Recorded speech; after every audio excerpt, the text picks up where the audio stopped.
Hello. I'm Good morning.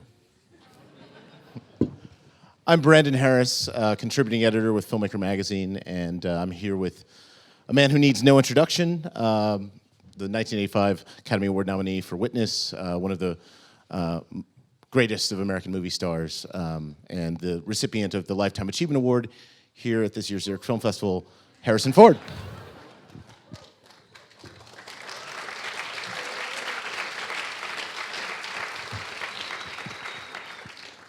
Okay. So I'm curious, when you grew up in Chicago in the 1950s and late 1940s, were you? Are you comfortable in that seat? Is that seat all right? Yeah. No, but that's all right. Okay.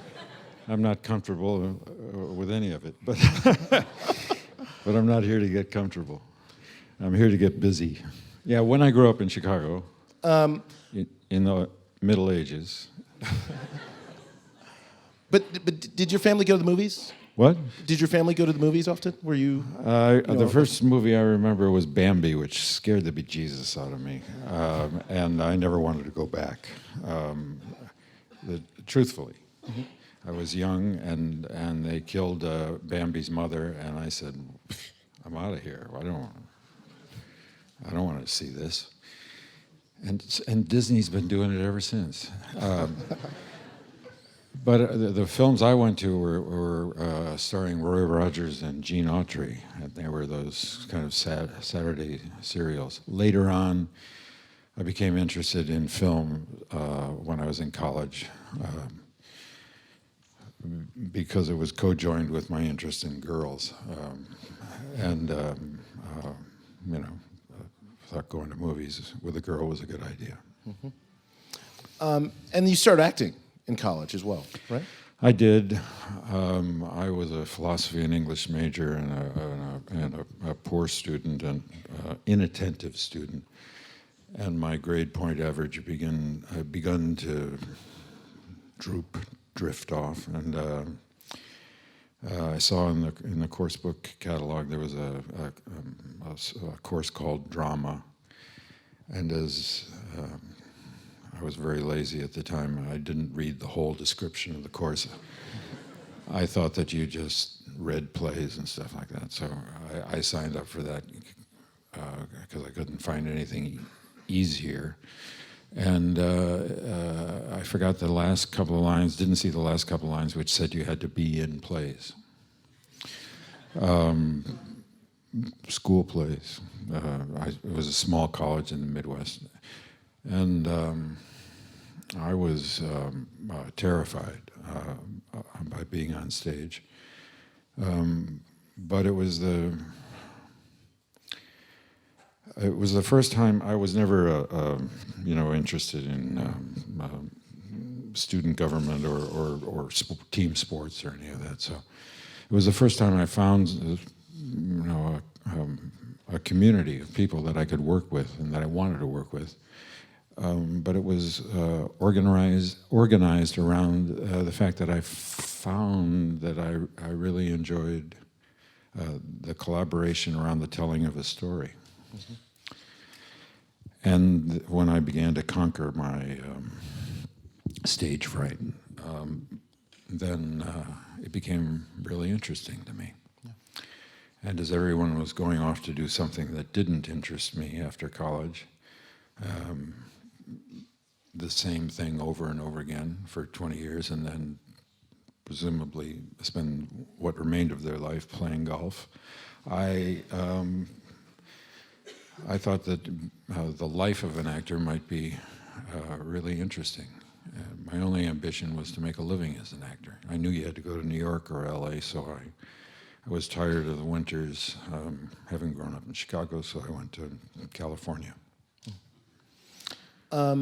And in those early years, working as a contract player first at Columbia and then later at Universal, yeah. Did it seem like there was a ton of possibility for you? And did you have like an idea of what kind of career you wanted as a film actor at that time?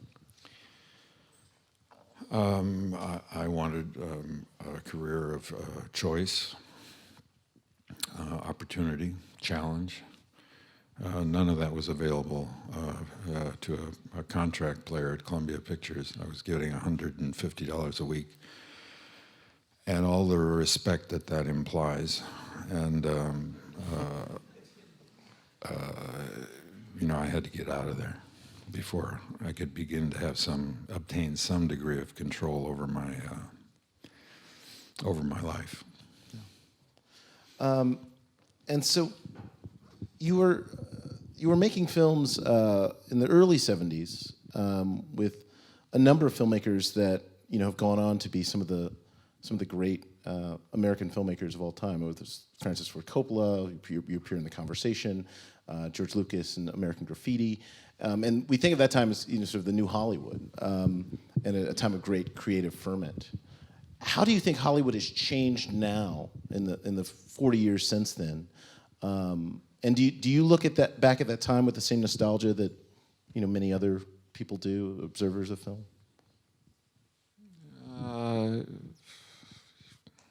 Yes and no. I mean, the truth is that it's the same cycle. Ambitious young people come in with a ambition to change everything, and then their success allows them to participate. And then they do what they do, and they bring what they have to offer. And then there's another cycle, right behind them of other people. But movies cost money most of the time, and whatever your ambitions are, I think eventually you end up working with some degree of comfort in the system, But films aren't, Hollywood doesn't own films anymore in the way it used to. There are other ways of getting into public with your offerings. Mm-hmm. If you were coming of age as an actor today, as opposed to then, how do you think you would pursue a career differently than you did? I mean, obviously, there aren't contract bit players anymore in the studio system, but... I don't know. I haven't got a clue, to tell you the truth. Yeah.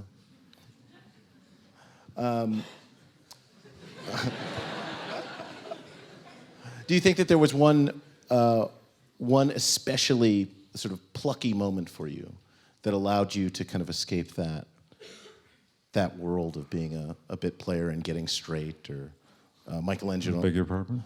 Oh, Getting Straight, the film you did with Ellie Cool? Yeah, I don't remember. That same year you also did a film with Michelangelo Antonioni, very briefly. Yeah. No? No, I was there for about a day and a half, and I think the whole plot line that I was involved with got cut out of it. All I remember about Antonioni was banks of very, very hot lights. I'm sure it looked beautiful, but it got cut out, most of it anyway. Where did we start here? I'm sorry. Well, I was just suggesting, what was the key thing for you to kind of break out of that cycle of doing these, bit parts at small movies? And stuff? Luck. A lucky opportunity, and I suppose it started with graffiti, American Graffiti, and George Lucas, and then I didn't see him again for about 10 years. And then he came back with Star Wars, and then that was when I put away my carpentry tools and went to work as an actor full time. But before that, I went from a movie back to being a carpenter, working for myself, and then if a good acting job came along, which was better than the one I'd had before, where they were willing to pay me a little bit more money, then I would take that. Was that tremendously satisfying when you got to that point where you no longer had to sort of scrape by or pursue The gigs outside of it? satisfaction for me comes in small doses. It comes from a day's work. I go to work, we have a job to do, we've got a bit of story to tell, we've got 200 people to work with. You do your job and you feel, the satisfaction of hard work and application and all the rest of the good things that work is.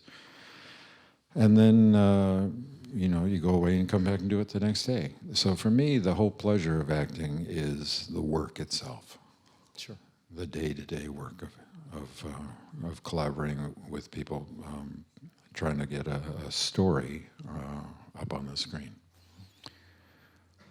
When was the last time? Yesterday.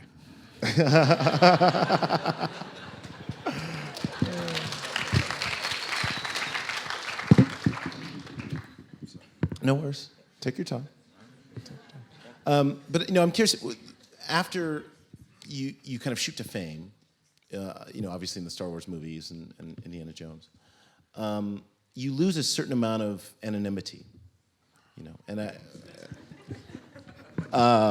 Duh.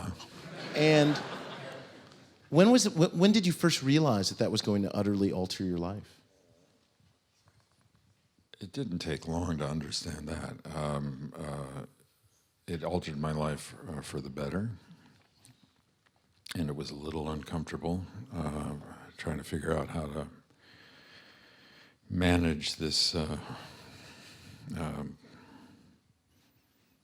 observation and, whatever they call it, fame. It was never an ambition of mine to be famous. I just liked the work, and I found it really uncomfortable for a long time. Now I just love it.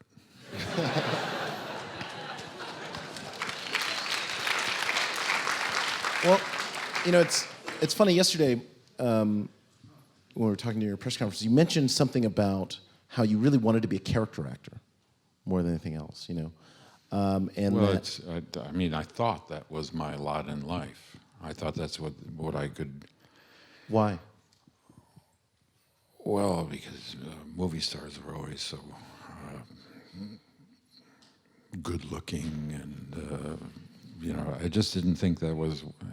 It never occurred to me that I might get lucky enough to be a lead in a movie. Mm-hmm. I just wanted regular work. I wanted to support my family. I wanted to do the job of acting, and frankly, it just never occurred to me. Yeah. And so after you do Star Wars, you weren't the first choice for Indiana Jones, correct? Was it Tom Selleck, I believe? Yeah, it was Tom Selleck was already cast, and I didn't know Spielberg, and I got a call from Lucas saying Tom Selleck can't do it now because he's got a overarching obligation to do a television series called Magnum PI, and they exercised his option. So would you, I'm going to send a script over, read it, and then if you could go over and meet Stephen this afternoon, that would be great. And I read the script, and I thought, wow. And I went over and spent an hour and a half with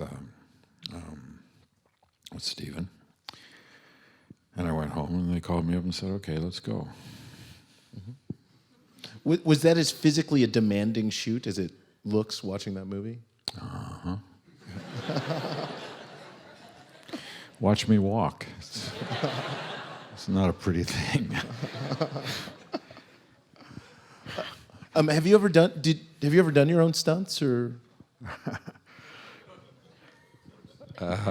Well, I try to obtain some distinction here. I don't do stunts. Stunt guys do stunts. I do physical acting, and at that time I was younger, fitter, dumber, and I did a lot of stuff, and you know, broke my share of parts and stuff. And it was fun, you know, it's fun getting dragged behind a truck. You should try it sometime. I will. So, you know, as the 80s wore on, you obviously had more control over the kind of work you would do. You know, wasn't it, in the early days at least, I mean, I imagine, would do whatever Universal told you to, or you would find whatever role you could, but... Yeah, but when that became uncomfortable, I became such a pain in the ass they let me go. There was always a way out, and I knew there was always a way out. It wasn't control I was looking for; it was opportunity, and it wasn't coming to me in the kind of in the form I was ambitious for. Right. So I was looking for more challenging roles, a little, you know, more of an opportunity for collaborative input, a little bit of control over the shape of my career, options and choices to make for myself. Sure. And so basically what success meant to me was the opportunity to be useful so that somebody else, you know, might entertain me as a choice. But it also meant that I could use that event of a success to do something different than what was expected. I could go to another genre. I could go to another kind of role. I could go from the success of Witness to the opportunity of Mosquito Coast. Right. And people say, whoa, wait a minute, you know, might not be the best career choice. And I thought, well, I don't have to make the best career choice. I have to make a choice that will challenge me and be interesting for me. And yeah. Did you have a good time with Peter Weir? He's a wonderful man. Yeah, he's a wonderful guy. We had a great time making Witness. The fun of Witness was that it went like that. I mean, I think we had 4 weeks of pre-production, and it was the first time I had a hand in. The studio said, "Who do you want to direct this?" And I said, "I want Peter Weir." Yeah. Had you seen his Australian films? Like I had seen some of his work, and I was impressed by it, and I thought that would be a great guy to work with, and I don't know how or why I thought he would be great. But, you know, the guy who was head of Paramount at the time was Jeff Katzenberg, who went on to have this huge career effect. So Peter and I met. Peter was interested in the script. He didn't know anything about Amish. He went off to research the Amish, and I went off to research the cops. And we came back 2 weeks later and compared notes, and changes were made, and we went off and made the movie about 4 weeks, maybe 6 weeks after, you know, we made a handshake deal. Yeah. And so it was a great adventure. And that led to Mosquito Coast, I imagine. He wanted to work We with did him, yeah. 2 films together, right after the other. Yeah. Yeah. And you talk about doing research. Some actors are obsessive about it, obviously. I mean, they want to be completely immersed in the character they're playing and do everything in their power to do so, very method-y kind of thing. Other actors will admit to you that they see it just as a heightened form of playing pretend. Where do you fall on that spectrum in terms of how you prepare and what's important to you? All of the above. I mean, I didn't know what it was like to be a Philadelphia policeman. So I went to Philadelphia and I hung out with the cops, and I'm head of the homicide squad. And a lot of the experiences that I had there found their way into the movie. I mean, there are scenes in the movie that are exactly based on experiences that I had when I was there.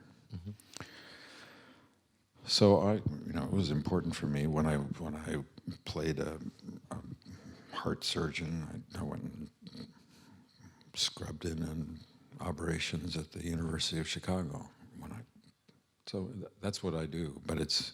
Did you hang out with the president? No. No, I didn't. No. But do certain directors demand more of that kind of stuff from you? Like it's really important for if it's Mike Nichols, did he make you go hang out with people who were kind of challenged mentally, or did you? I mean,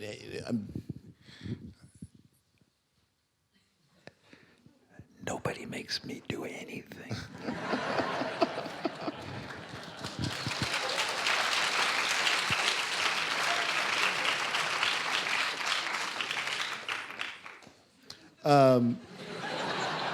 that must be hard won.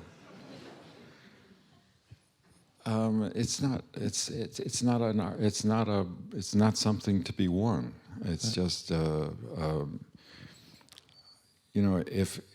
If I was known as a lazy guy who didn't care, and they still had me in their movie, which I don't know why they would. If I was a lazy guy who didn't care, then they might say, "Hey, look, would you mind?" or "Don't you think it would be a good idea?" Sure. But that hasn't happened yet. Right. And occasionally somebody says to me, "Listen, this is blah, blah, blah. Trust me."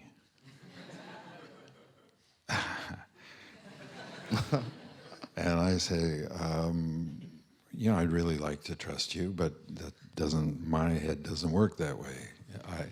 Let's reason together, and right. But I don't. You really have to depend on your own gut. Sure. In this business. Do you ever find yourself in an impasse with a director where you seemingly can't find a way to kind of communicate about the character the same way, and you think, "Gee, I wish I had known this before I agreed to do this movie"?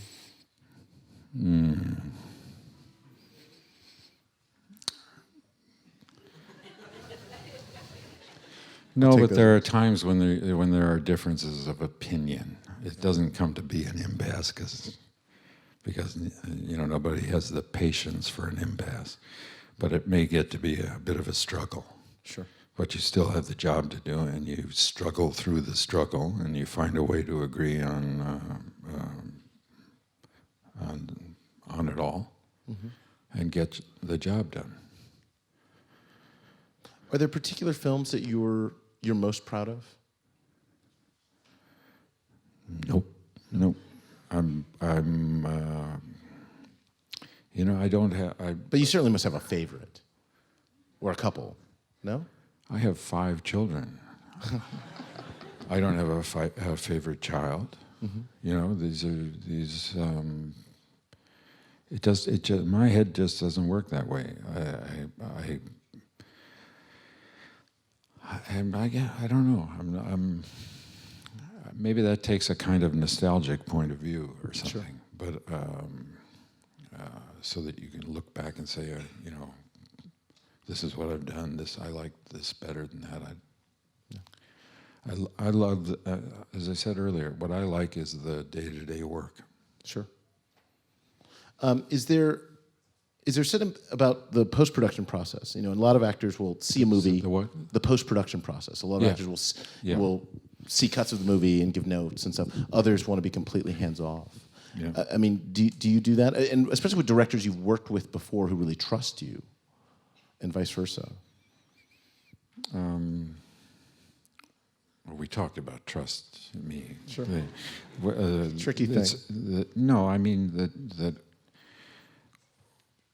There may be an opportunity to have something to say, after the after the filming, and some people want to do that, and some people don't, and it's up to them. It's the I can't go.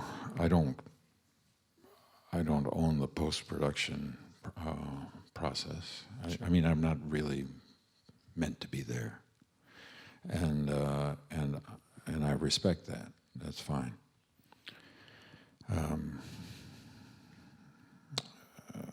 So there's a point where you do what you can do day to day, and then you walk away. Mm-hmm.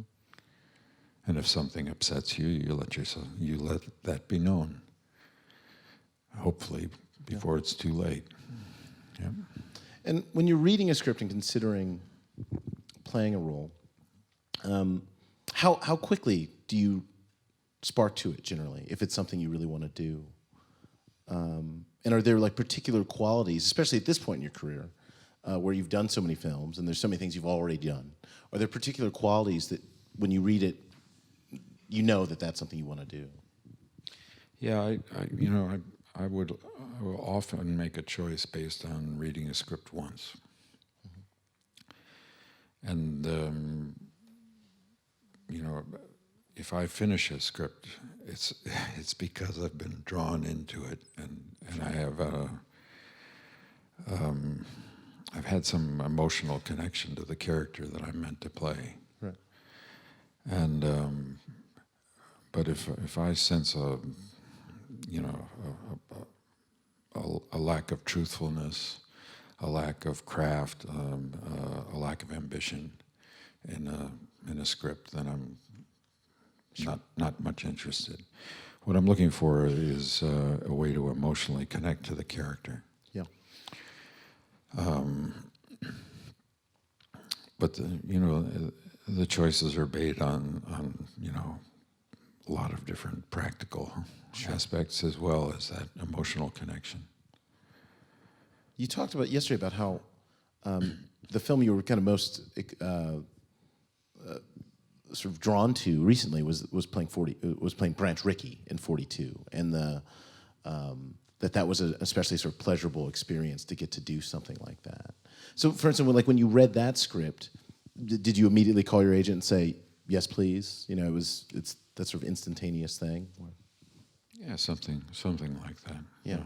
And that's kind of I the read rare a role script. You probably don't know about this movie because it's a baseball movie, or it's a movie. It's really not a baseball movie. It's a movie about Jackie Robinson, who was the first black American baseball player who was recruited to be in white baseball. There was a separation between white baseball and black baseball at that time.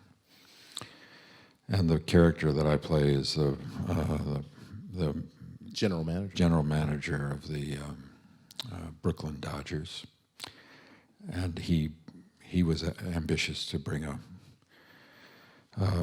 black athlete into white baseball for a combination of reasons, both his ethical understanding of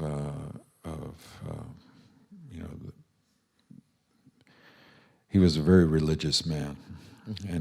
and he really believed racial discrimination was wrong. It was wrong for America. It was just morally wrong. Sure. But he was also a businessman, and he wanted access to wonderful black athletes and black baseball fans. And it was a complex character, and he was a heavy-set man with a receding hairline and bushy eyebrows, and kind of interesting. Well, and it gave you the opportunity to do a lot of this sort of character acting type of stuff that you would. Well, that was the fun of it. Do it in a fat suit with a shaved up hairline, and I was. Many people said I was unrecognizable. Good. I like that. I think we're going to open it up to the audience for questions. think there may be a few microphones going around. Just raise your hands. Right here in the middle.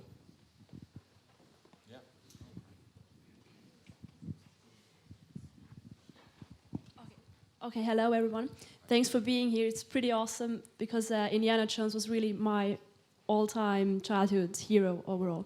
And when I was little, and I watched the movies, and I was absolutely certain that they did not only take place in the 1930s, but that they were actually shot back then. Now I know better, and for me the question is, back then, or the fascination for me still is for these movies. They feel so real. They have a touch to them. And most of the effects, they were done in camera, and they were practical effects and everything. And would you see it as a challenge, or maybe even a chance for you as an actor now, being able to also perform in these huge green screen boxes where you can just create out of nothing, or is it a loss for you? Because for me, as a member of the audience, it lacks the physics of a real world. So that would be my question. Yeah, well, you and I have a similar instinct and feeling about these things. One of the things that happens when you're able to generate anything you want is that the potential is there to lose what can, for convenience sake, I say is human scale. It doesn't look like or feel like, or you can have an imaginative event and still keep that human scale. But if you're, if you can have the potential for, with extras for 100 opponents, and now all of a sudden you see 10,000 just because it's just a few more keystrokes, I think you lose something that feels real. And so I agree with you. That can happen. I just made a movie called, which will be out soon, called Ender's Game, in which I think that was very well done. That challenge was taken on, and that didn't happen. We kept that scale. We kept that emotional connection, that feel of something you could look at and say, "Wow, that could happen." So it's a bit different now. But the job for the actor is the same thing. I mean, that's an observer's point of view. For the actor, it's the same job, imagining what isn't there, blanking out what is there. If the filmmaker sees you driving down, a beautiful country road on a sunny day, and when they get to the closer angles, what you see is a truck full of grips towing you with hot lights. Your job is to imagine, they're not there. Right here in the front. You lately did some documentary in Indonesia, if I got that right, and apparently you're also engaged in climate change movies or documentaries. What is your personal opinion where we are going there, and do you have a message for us? Lately the climate report from the UN came out, and it all doesn't look really good, and probably that was also your experience in Indonesia. I've been involved with an organization called Conservation International that I've been working with on the board of for about 25 years. And we deal with a range of conservation issues, and I was asked to participate in this documentary that's being made for American television called The Years of Living Dangerously. And it's produced by Jim Cameron, Arnold Schwarzenegger, and Jerry Weintraub. I can't imagine being in that room. But the ambition was to tell the story of Indonesian deforestation. Indonesia is an incredible example of a lot of the issues which define the problem that we're now facing, which is that we're the human effect on the world we live in has we have to face very quickly the challenge of mitigating our impact. And the short way of, from my point of view, of explaining what the issue is that nature doesn't need people. People need nature. That if we don't make ourselves responsible for the maintenance of what nature gives to us, we'll lose its capacity to serve us, and then the world becomes uninhabitable. Yeah. So I was happy to be involved in this thing, and I was, took on the challenge of being a journalist and going there for 12 days and figuring it out to some extent. Yeah. Next.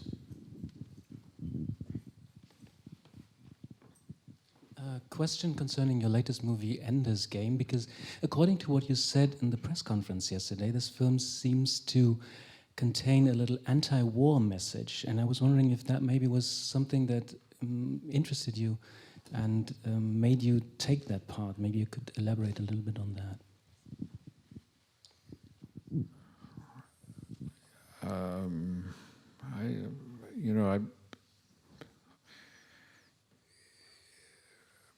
Messages are, I would like people not to go to a movie expecting to be served by a message that they have some kind of affinity for. That's what's happened in American politics, that there's grown up this service, which they call news, which is to tell you what happened or didn't happen from a point of view you already have. I think it's interesting that the Ender's Game explores the question of some of the morality that's involved in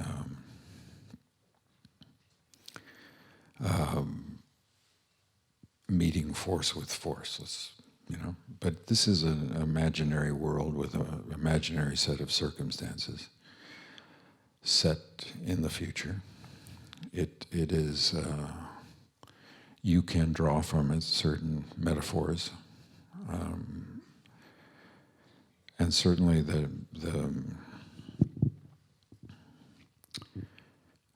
I myself am,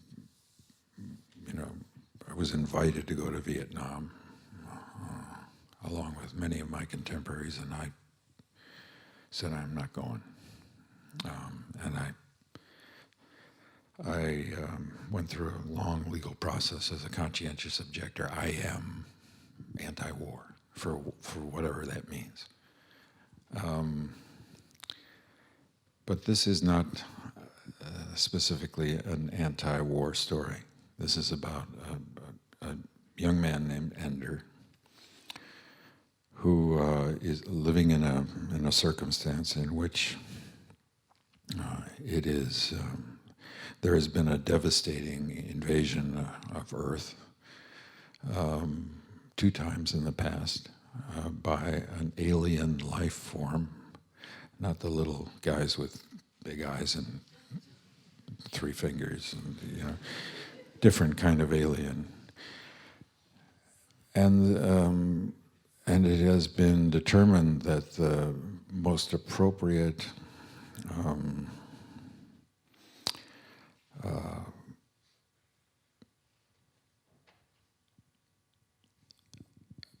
the warfare, the challenges of meeting this invasion are best suited to skills that young people have. Now, this is a book that's 28 years old, and it imagined a world in which there was an internet, in which there was touch screen technology, in which there was drone warfare. And this particular challenge of invasion is being met by young people who have the capacity for quickly integrating complex information, strategically organizing it, and the kind of tactile skills that may be analogous to video gaming, to control drones. And the young man who's chosen to be trained as the most likely successful commander of the international fleet, we now have a world government to meet this challenge, is a young man who I recruit and train, the character I play. And the moral context here is on what it costs him to be trained for this task, how he meets the challenge, and the understanding that his real strategic genius is based on empathy. He understands his opponent and emotionally and intellectually understands his opponent. And it makes him conflicted, because when you understand, you have the capacity for, this empathy closes the distance between you and your opponent. And that's an uncomfortable reality. And even though he's fighting at a distance, this is not blood, gore, violence, car chase kind of blow shit up kind of movie. Excuse me. But it does deal with the morality of being able to commit this kind of activity from a distance. It does deal with the challenge of it falling to younger people. And when hasn't it? Our soldiers have always been our youngest, fittest. So it's very complex, I think there's an experience in it, not so much a message. The message is, look what's going on. Look at what happens. Be there. Feel it. Make it a part of your understanding.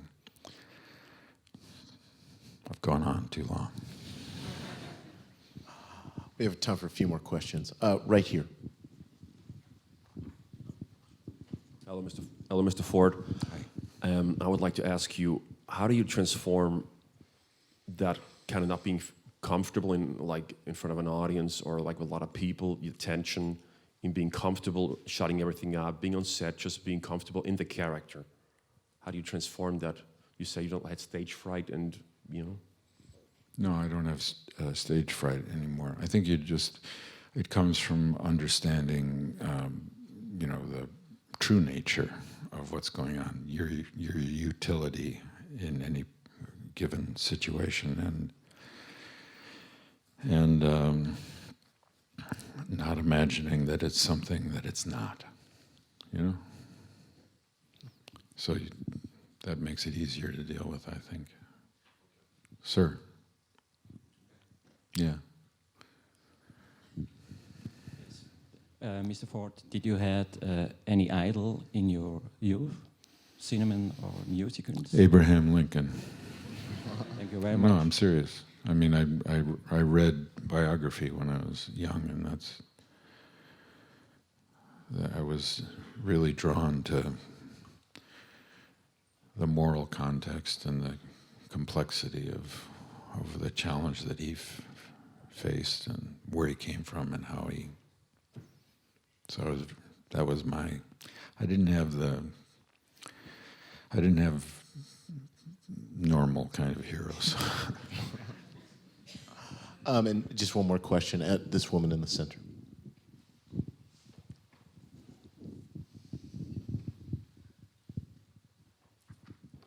Hello, Mr. Ford. I was just wondering, in the beginning of the interview, you said that you knew you had to leave your home country, or your hometown, sorry, to go to California in order to embrace opportunity. And I was just wondering if you have any words of advice for young people or young talents who are trying to pursue their dreams, their passion. You know, kind of the what's the secret, that kind of question. You know, is it about letting go? Is it about being fearless, taking risks? You know, with your experience, what are your words of advice or wisdom?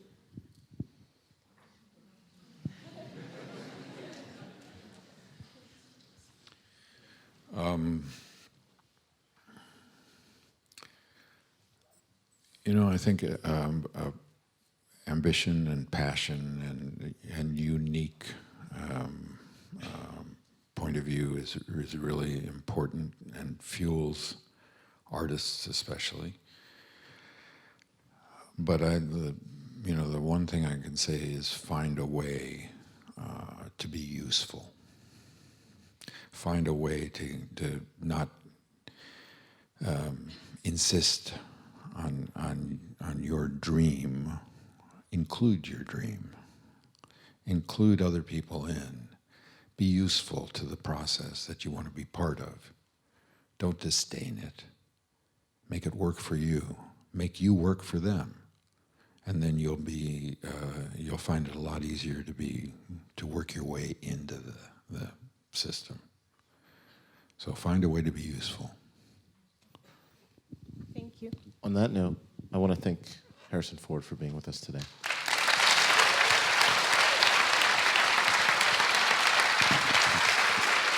Thank you. Thank you.